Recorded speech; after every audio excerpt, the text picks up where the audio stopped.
Hey Melinda, it's Hester. How are you doing?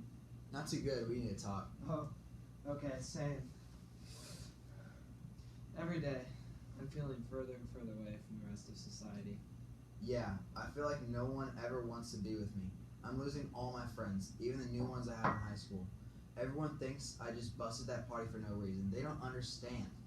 Well, maybe if you didn't have such a pessimistic view of the world, and if you just shared your problems with someone, you could escape your outcast status. I know you were scared to admit that you were raped at the party, and you will barely admit it to yourself, but having someone to help you cope with your problems can really change your view of the world.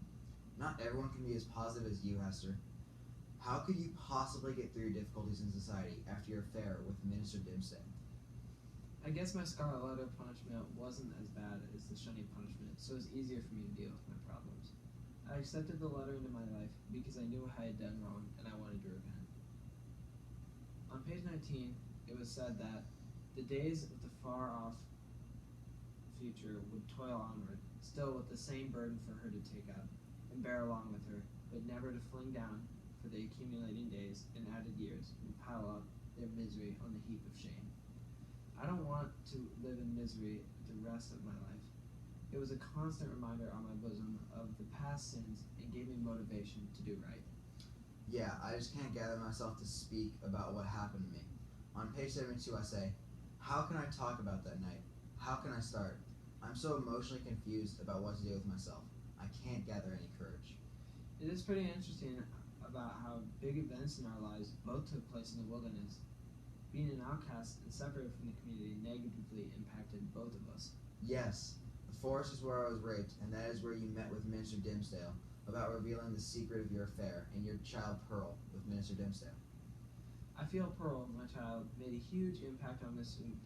Dimsdale and his decision to give his secret away because she made him feel like a father figure to her. I feel terrible for you because you didn't deserve your punishment as a horrible tragedy happened to you, but I deserved all the pain I received.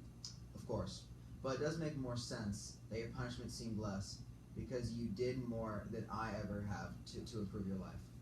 So why did you never speak up about the father of your baby? I fear greater punishment than my scarlet letter, but I also didn't want to force the minister into a bad position because he was so revered by the community, and I felt it should be him to confess. And why did you not speak up earlier about what really happened at the party? I was in shock and didn't know what to do. I can barely even admit to myself that I was raped because it's something I never imagined happening. I feel like sharing my problems. I feel like by sharing my problems, I could be more involved in society and less of an outcast. Yes, and by doing good works for people, I can become more involved in society by talking to you myself. Nice talking with you, but sadly, I have to go. See ya.